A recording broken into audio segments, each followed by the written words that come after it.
কোনো ব্যক্তি যদি নমাজত আহে আৰু এই নিয়তত আহে আল্লাহক সন্তুষ্ট কৰাৰ কাৰণে আৰু কিবা এটা দিনৰ শিক্ষা লোৱাৰ কাৰণে যদি আহে এই নিয়তত, সেই ব্যক্তি সেইজন হাজিৰ নিচিনা সওয়াব পাব যিজন হাজিৰ হজ কমপ্লিট হৈ গৈছে। সুবহানাল্লাহ। যিজন হাজিৰ হজ কমপ্লিট হৈ গৈছে সেইজন হাজিৰ নিচিনাই সওয়াব পায়, হাদিসৰ মাজত আহিছে। আৰু এটি ৰিৱায়তৰ মাজত আহিছে, কোনো ব্যক্তি যদি দিন অনুসন্ধান কৰাৰ কাৰণে, হাসিল কৰাৰ কাৰণে যদি ঘৰৰ পৰা ওলায়, পথ অতিক্ৰম কৰে, মান সালাকা তৰিকান ইয়ালতামিসু ফিহি ইলমান, শিক্ষা লোৱাৰ কাৰণে যদি ওলায়, সাহালাল্লাহু তাৰিকান ইলাল জান্নাহ, তাৰ কাৰণে জান্নাতত যোৱাৰ ৰাস্তাটো সহজ কৰি দিয়ে আল্লাহ তাআলা। আৰু ফজিলত আহিছে যে কোৰআনৰ এটি আয়াত যদি কোনোবাই শিকে, কোৰআনেৰ এটি আয়াত যদি কোনোবাই শিকে, 100 ৰিকাত নফল নামাজৰ সওয়াব আল্লাহ তাআলা দান কৰে। আৰু যদি দিনৰ কোনো এটা মছলা শিকে, এটা যদি মছলা শিকে, দিনৰ এটা চ্যাপ্টাৰ, এটা অধ্যায় শিকিলে, ধৰক তৈমমৰ মছলাই শিকিলে, এতিয়ালৈকে আমলো কৰা নাই, সেই মছলাৰ ওপৰত আমল কৰা নাই, শিকাৰ লগে লগে আল্লাহ তাআলা 1000 ৰিকাত নফল নামাজত সওয়াব দান কৰে। সেইকাৰণে মছলা মাসাইলবিলাক আমি যাতে গুৰুত্ব সহকাৰে আমি শুনো।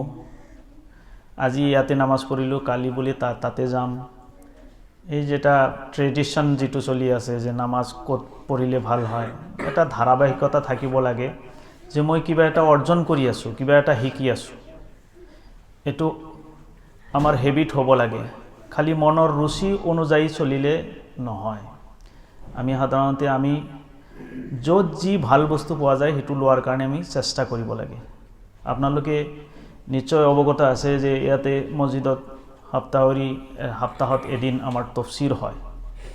কিমান দামী দামী কথা কোৰআনৰ পৰা আলোচনা হৈ আছে, কিমান মানে যিমানবোৰ আমি মানে আলোচনা কৰিলোঁ, সেইখিনি কথা, সকলো কথা আমাৰ নাছিলে, মনত নাছিলে বা আমি জনা নাছিলোঁ, বহুত নতুন কথা।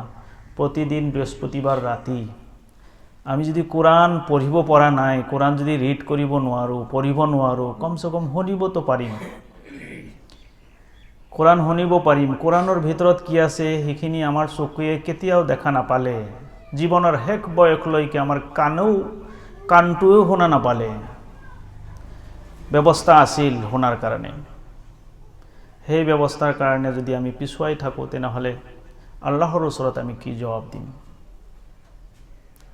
আল্লাহ যি কাণৰ নিয়ামত দিছিল, চকুৰ নিয়ামত দিছিল, সেইটো খালি কোন বস্তুৰ কাৰণে আমি ব্যৱহাৰ কৰিলোঁ? কাণটো কোন বস্তুৰ কাৰণে আমি ব্যৱহাৰ কৰিলোঁ?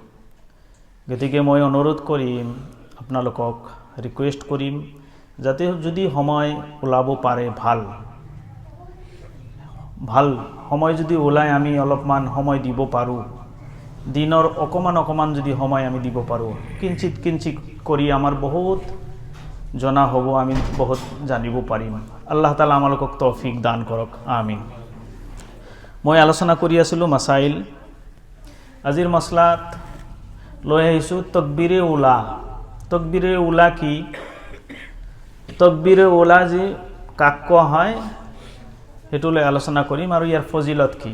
তকবীৰে উলা হযৰত ইমাম আবু হানিফা ৰহমাতুল্লাহ আলাইহিৰ মতে যে ইমাম সাহেবে আল্লাহু আকবার কৈ হাত বান্ধে, লগে লগে যদি মুক্তাদিসকলে হাত বান্ধে, তেনেহ'লে তকবীৰে উলা, তকবীৰ মানে তকবীৰ, আল্লাহু আকবাৰ কোৱা, আৰু উলা মানে প্ৰথম। উলা শব্দৰ অৰ্থ হৈছে প্ৰথম। আউৱালো কোৱা হয়, উলাও কোৱা হয়, প্ৰথম তকবীৰ। প্ৰথম তকবীৰৰ লগে লগে যদি আমি এটেণ্ড কৰিব পাৰিলোঁ, ইমাম সাহেবৰ লগত শৰীক হ'ব পাৰিলোঁ, তাৰ সময় কিমানখিনি, ডিউৰেশ্যন কিমানখিনি সময় থাকে সেই তকবীৰৰ। আমাৰ ইমাম সাহেব, ইমাম আজম আবু হানিফা ৰহমাতুল্লাহ আলাইহিৰ মতে যে ইমাম সাহেবে আল্লাহু আকবাৰ কৈ হাত বান্ধিব, তাৰ লগে লগেই হাত বান্ধিব লাগিব, তেতিয়াহে প্ৰথম তকবীৰ। আৰু ইয়াৰ বেনিফিট কি? তকবীৰে উলাৰ সৈতে নামাজ পঢ়াৰ কি ফজিলত আছে, কি ফায়দা? কোনো ব্যক্তি যদি আল্লাহক সন্তুষ্টি কৰাৰ কাৰণে 40 দিন একেৰাহে যদি তকবীৰে উলাৰ সৈতে নামাজ পঢ়ে, আল্লাহ তাআলা তাৰ কাৰণে দুটা শুভ সংবাদ ৰাখিছে। এটা হৈছে জাহান্নামৰ পৰা তাক ৰেহাই দান কৰা হয়, জাহান্নামৰ জুইৰ পৰা তাক ৰেহাই দান কৰা হয়। দ্বিতীয় নম্বৰ হৈছে মুনাফিকৰ লিষ্টৰ পৰা তাৰ নাম কাটি দিয়া হয়। সুবহানাল্লাহ। মুছলমানৰ ভিতৰত আমাৰ ভিতৰত নিফাক আহি আছে নেকি, মুনাফিকৰ যিটো মানে গুণ সেইবিলাক যদি আমাৰ ভিতৰত আহি আছে আমি গমেই নাপাম। নবীৰ সাহাবীবিলাকেও নিজৰ বিষয়ে নবী সাল্লাল্লাহু আলাইহি সাল্লামৰ ওচৰত যাই ৰিকুৱেষ্ট কৰিছে যে মোৰ নাম মুনাফিকৰ লিষ্টত আছে নেকি। হযৰত হানজালা ৰাদিয়াল্লাহু তাআলা আছিলে, হানজালা ৰাদিয়াল্লাহু তাআলা আনহু নিজৰ নাম মুনাফিকৰ লিষ্টত আছে নেকি হযৰত ওমৰ ৰাদিয়াল্লাহু তাআলা আনহু কৈছিলে যে মোৰ নাম কি মুনাফিকৰ লিষ্টত আছে নেকি চোৱাচোন অলপমান। ইমান ভয় আৰু নিজক কৈছিল না ফাকা হানজালা তো মুনাফিক হৈ গিয়া, ইমান ভয় আছিলে।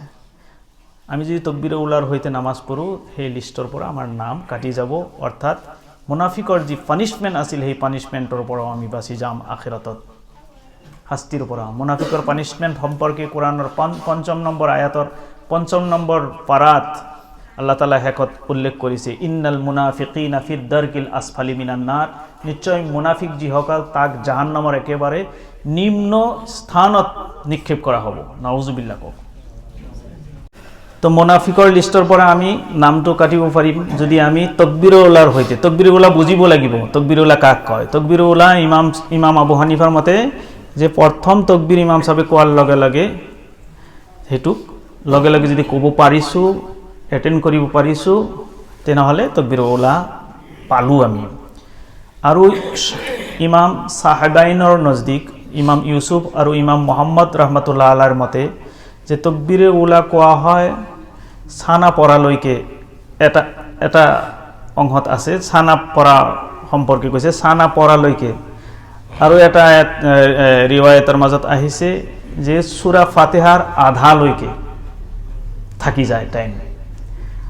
আৰু এটা ৰিৱায়তৰ মাজতে সূৰা ফাতিহাৰ সম্পূৰ্ণ হোৱালৈকে, যেতিয়ালৈকে সূৰা ফাতিহা সম্পূৰ্ণ নহয় তেতিয়ালৈকে তকবীৰে উলাৰ সময় থাকি যায়। চতুৰ্থ নম্বৰত কোৱা হৈছে যে প্ৰথম ৰিকাতৰ আগলৈকে, তাৰমানে ৰুকু কৰাৰ আগলৈকে।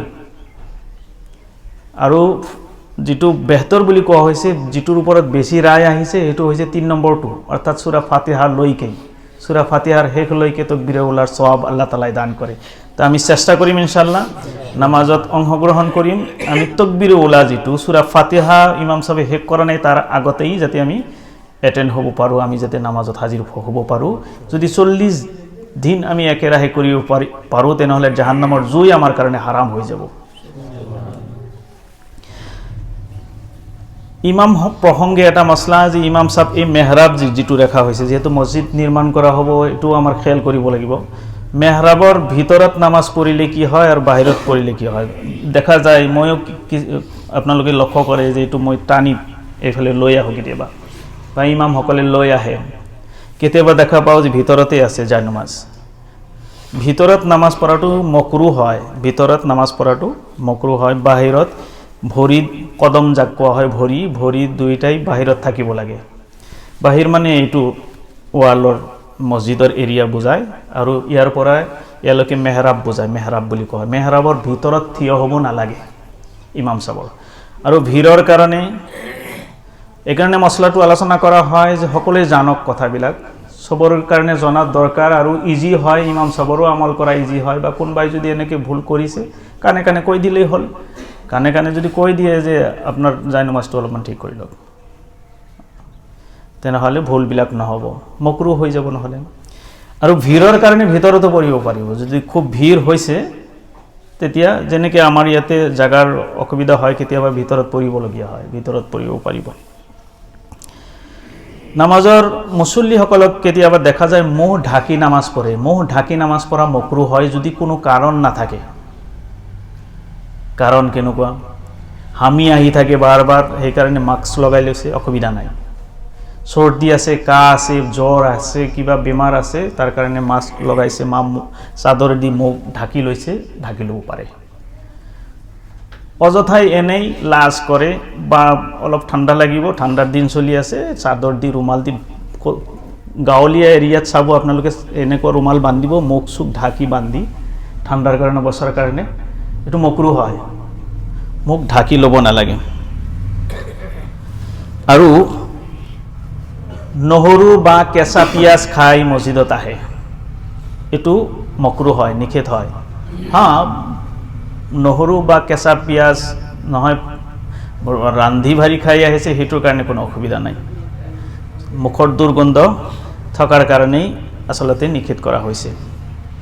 বিড়ি, চিগাৰেট, তাম্বাকু ইত্যাদি খাই মুখ চাফা কৰা নাই, মুখত দুৰ্গন্ধ আছেই, এনেকৈ মছজিদত অহাটো মকৰুহ হয়। মছজিদত আহিব নালাগে, এনেকৈ মুখ চাফা কৰিব লাগে। মুখ চাফা কৰিব না এইবিলাক বাদ দিব খোৱা? মুখ চাফাই থাকিব, স্বাস্থ্যৰ পক্ষে ভাল নেকি? বিড়ি, চিগাৰেট এইবিলাক স্বাস্থ্যৰ পক্ষে বেয়া হয়। যাৰ অভ্যাস আছে এৰি দিয়াৰ চেষ্টা কৰিম ইনশাল্লাহ। কোনোবাই যদি ভুলতেই প্ৰথম ৰিকাতত সূৰাই নাচ পঢ়ি দিলে, প্ৰথম ৰিকাতত সূৰাই নাচ পঢ়ি দিলে, ভুলতেই পঢ়িছে, এতিয়া কি কৰিব? প্ৰথম ৰিকাতত যদি সূৰাই, মই একবাৰ গাঁৱত নামাজ পঢ়াই আছিলোঁ, হাঁহাৰ কথা, সূৰাই নাচ প্ৰথম ৰিকাতত পঢ়িছোঁ, মই মছলা জানো, পিছৰ পৰা কয় মানে লুকমা দিলে, এইটো লুকমা নাজানে কেনেকৈ দিব, কিন্তু তো কৈ দিলে এলাৰ্ট হৈ গ'লোঁ মই। আৰু হাঁহিওতো ৰাখিব নোৱাৰি কিছুমান ক্ষেত্ৰত। তো আমাৰ মুছল্লিসকলে মছলাবিলাক জনা থাকিলে ইমাম চাবৰো সহজ হয়। কেতিয়াবা যদি এনেকুৱা হয় যে সূৰাই নাচ পঢ়ি আছে, আপনি লুকমা দিয়াৰ প্ৰয়োজন নাই, সূৰাই নাচেই পঢ়িব আৰু দ্বিতীয় ৰিকাততেই সূৰাই নাচ পঢ়িব।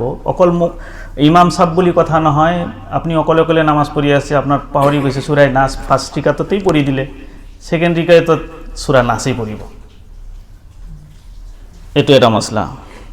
প্ৰথম ৰিকাতত সূৰাই নাচ আৰম্ভ কৰিছে, আৰম্ভ কৰি মনত পৰিছে হে সূৰাই নাচটো পঢ়িব, ছেকেণ্ড ৰিকাতত মই কি পঢ়িম, তেতিয়া আকৌ ঘূৰি বেলেগ এটা সূৰা আৰম্ভ কৰিছে, এইটো কৰা মকৰুহ। ঘূৰি বেলেগ সূৰা লৈ যাব নালাগে। দ্বিতীয় ৰিকাতত যদি এনেকুৱা হয় যে প্ৰথম ৰিকাতত আপুনি সৰু সূৰা পঢ়িছে, দ্বিতীয় ৰিকাতত ডাঙৰ সূৰা, এনেকুৱা হ'ব পাৰে যে প্ৰথম ৰিকাতত কি কৰিছে, তাব্বাত ইয়াদা এইটো পঢ়িছে প্ৰথম ৰিকাতত, তাৰ পিছৰ ৰিকাতত ইজা যা পঢ়িছে, সেইটো ওপৰত, তাব্বাত ইয়াদাৰ ওপৰত সূৰাই নছৰ যিটো হয় ইজা যা, সেইটো ওপৰৰ সূৰা হয়। তাব্বাত ইয়াদা পঢ়িলে তলৰ সূৰা কি আছিল? কুল হুৱাল্লাহ, কুল হুৱাল্লাহটো পঢ়িলে ঠিক আছিল।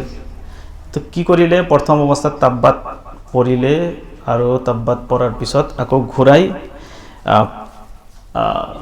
ইজা যা পঢ়া আৰম্ভ কৰিলে, এইটো কৰিব নালাগে। যদি তাব্বাত ইয়াদা পঢ়িছে প্ৰথম ৰিকাতত, ছেকেণ্ড ৰিকাতত যদি ইজা যা পঢ়ে, আকৌ মনত পৰে যে পঢ়াৰ সময়ত, মনত পৰাৰ পিছত যদি বাদ দি গেলে আকৌ কুল হুৱাল্লাহ আহে, এইটো নিষেধ। সূৰাই নছৰ পঢ়িলে মকৰুহ নহ'ব, হৈ যাব নামাজ। অৰ্থাৎ ডাঙৰ সূৰাটো যদি আপোনাৰ ভুলতে এনেকুৱা হৈ গৈছে কেতিয়াবা যে প্ৰথম ৰিকাতত তাব্বাত ইয়াদা পঢ়িছে, তাৰ পিছত আপুনি কুল হুৱাল্লাহ পঢ়িব লাগিছিল, পঢ়ি আছে কি ইজা যা, তেতিয়া আপনি পঢ়ি দিয়ক, ইজা যাই পঢ়ি দিয়ক, তাৰ পৰা ঘূৰি অহাটো মকৰুহ। ওজৰৰ কাৰণে এটা সূৰাৰ পৰা দুটা সূৰালৈ ট্ৰান্সফাৰ হৈ যোৱা, এটা সূৰা পঢ়ি আছে, কেতিয়াবা ওজৰ এনেকুৱা হৈছে যে ওজৰ যদি নাথাকে তেনেহ'লে মকৰুহ হয়, ওজৰ যদি নাথাকে মকৰুহ হয়। আৰু যদি এনেকুৱা হয় যে এটা সূৰাৰ পৰা বেলেগ সূৰালৈ যাই আছে, ওজৰ পাহৰি গৈছে, সূৰাটো মনত নাহে, যাব পাৰে, কোনো অসুবিধা নাই। কেতিয়াবা ইমাম চাহেবে দেৰি কৰিব পাৰে নেকি, যে মুছল্লিসকলে আহি আছে, তাৰ কাৰণে ৰুকুটো অলপ দীঘল কৰি দিওঁ, সিজদাটো অলপ দীঘল কৰি দিওঁ, এনেকুৱা কৰিব পাৰে জানো? কৰিব পাৰে যদি সেইজন ব্যক্তি সম্পৰ্কে নলেজ নাথাকে, কোন আহি আছে, চিনাকি অচিনাকি হ'ব লাগিব। এনেকুৱা নহয় যে আমাৰ অমুকে আহি আছে, মোৰ বন্ধু এজন আহিছে, মোৰ ফ্ৰেণ্ড আহি আছে, তো ৰুকুটো অলপ দীঘল কৰি দিওঁ। অচিনাকি মানুহ গম পাই আছে যে কোনোবাই আহি আছে, দৰ্জা খুলিল, ৰুকুটো অলপ যদি দীঘল কৰে, মইতো চিনি নাপাওঁ, তো অলপমান ৰুকুটো যদি দীঘল কৰে কৰিব পাৰে নেকি? কৰিব পাৰে, কিন্তু মুছল্লিৰো খেয়াল কৰিব লাগে যাতে বিৰক্ত নহয় মুছল্লি। এনেকুৱাওতো হ'ব পাৰে যে বহুত দীঘল হৈ গ'ল, মুছল্লিয়ে মানে টিকি থাকিব নোৱাৰে ৰুকুত, সেইটোৰো খেয়াল ৰাখিব লাগিব। নামাজ পঢ়া অৱস্থাত কোনো বস্তু যদি লিখা থাকে, বহু মছজিদত দেখা পাওঁ কেলেণ্ডাৰ বা নামাজৰ চাৰ্ট বা নামাজৰ টাইম টেবুলবিলাক লিখা থাকে, সেইবিলাক পঢ়ি বুজিলে কেনেকুৱা হ'ব? যদি পঢ়ি বুজে আৰু এইটো যদি ইচ্ছাকৃতভাৱে পঢ়ি আছে, ইচ্ছাকৃতভাৱে যদি কৰি আছে, তেনেহ'লে মকৰুহ হ'ব। আৰু যদি অনিচ্ছাকৃতভাৱে হঠাৎ ছাডেনলি আপোনাৰ চকুটো তাত গৈছে আৰু ঘূৰাই লৈ আহিছে, আপুনি ইচ্ছাকৃতভাৱে এইটো কৰা নাই, এইটো অসুবিধা নাই। নামাজত ঘড়ী দেখা, ঠিক একেই মছলা, ঘড়ীৰ ফালে চোৱা, পাংখা হিচাপ কৰা ইত্যাদি ইত্যাদি, এইবিলাক যদি কৰে নামাজী ব্যক্তিয়ে, আছে কিছুমান মুছল্লি, আপোনালোকেও জানে, কিছু মুছল্লি এনেকুৱা আছে যে ইফাল সিফাল চাই থাকে, চাই থকা অভ্যাস 2-4জনৰ থাকিব পাৰে, সেইটো আপুনি জনাই দিলেই হ'ল মছলাটো, যিটো মকৰুহ হয়। ইচ্ছাকৃতভাৱে যদি ঘড়ী চায়, এইটো মকৰুহ হয়, ঘড়ী চাব নালাগে। টাইম আজিও শেষ হৈ গ'ল। ইনশাল্লাহ অহা জুমাত আকৌ নেক্সট মছলা আমি আলোচনা কৰিম।